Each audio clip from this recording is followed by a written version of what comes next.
Hi, Ralph and Lonnie D'Amica is back again for another issue of Planetary Calendar, this time for May 2025. If you have your calendar, you can follow us along. If you don't have your calendar, pick one up at planetarycalendar.com.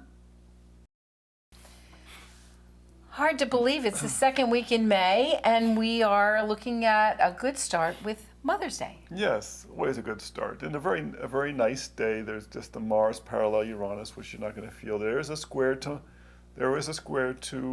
Mars.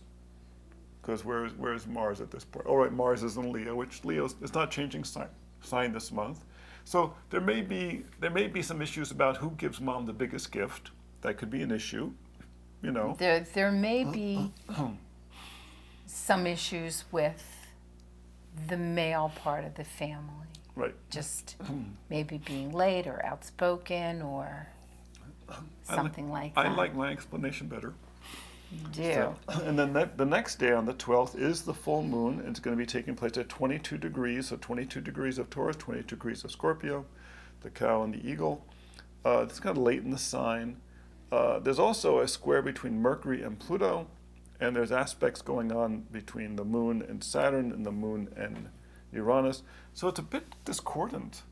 It's actually that Mercury square Pluto that really pushed us over the edge for the black box. You know, of course, the opposition to Uranus as well. But, you know, that sun, the full moon is not something that we generally give a black box to all the time. If it's an eclipse, it's another story. Yeah, when you have a trine to Saturn, it's like, you know, not necessarily helping you that much. Oh, I think Saturn's very helpful. It can be very helpful, yes. It can say, stop that at the right time. Exactly. And then on the 13th, which is the Tuesday, it's all lunar aspects. They're all pleasant lunar aspects. So after that slightly challenging Monday, you could have a very nice Tuesday to just socialize and coast a little bit. The void, of course, luckily is, you know, once again, overnight. And then on the 14th, it's very similar. Again, it's a simple day. It's interesting. We've got like almost in every other pattern going for where there's just parallels. And, you know, our opinion about parallels just being, you know, mild aspects. I mean, if you're ruled by Mars and you've got two Mars parallels coming on, it's going to affect you a little bit more, but it's not as strong as a conjunction. So it's not the most pivotal aspect. It means the two planets are they have the same rank. You know, they have a collegial relationship. If there's an aspect between them, okay, but here you have the aspect between, the only aspect would be something close to a square, so it doesn't help it that much. Then on the Thursday, once again a social day, but they're challenging social day. The moon is going to be making aspects to an opposition to Jupiter, a square to Saturn, and a trine to Neptune. You know, putting these aspects above and below the moon was like the best thing we did. Don't you think, being above and below the numbers?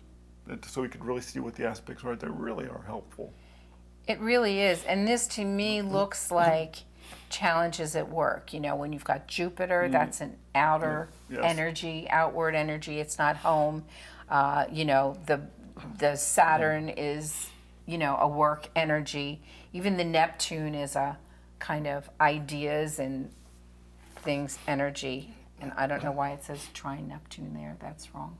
Oh, where are you looking? Did we make an error? I found it. Do I get a prize? Okay, well, who is it? It's in Sagittarius, and Neptune is in the last degrees of Pisces, so it's a square.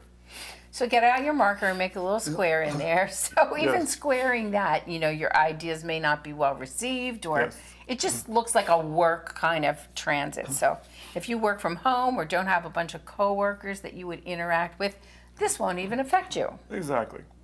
Then on the Friday, once again, it's a very mild day, another parallel. The sun is parallel to Uranus. Though this is going to become an issue the next day, on the Saturday. There's a trine to the Mercury from the moon in Capricorn.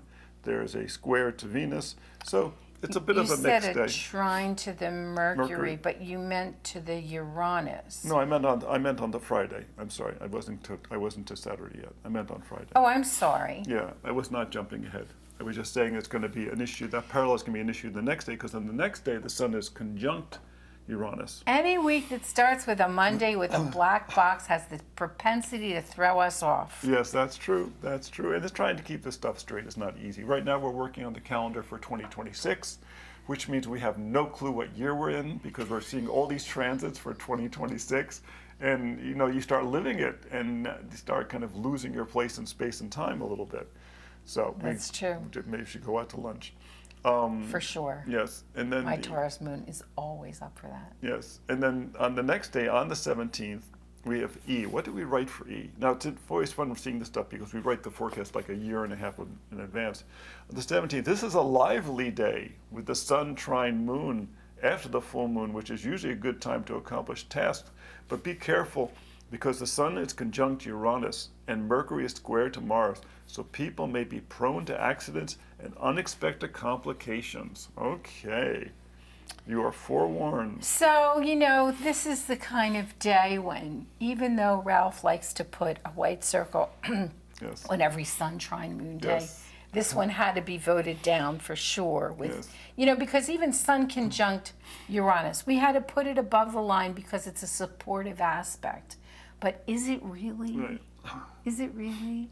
So, you know, it's one of those anything can happen aspects. And then when you pair that with that Mercury square Mars, Yeah. And remember it's that. not so beneficial. Remember that moon is going to change into Aquarius late in the day. It's at 10:29. So even when you see Aquarius on the day, don't assume it's on that day early. The day is going to be in Capricorn. It's all just day about long. not on that day at all. So, Exactly. depending on what coast you're on. Yeah. So it's a very interesting week. It's kind of bookended a little bit. It starts off a little crazy. It ends a little crazy. So forearmed is forewarned. Or the other way around. Right.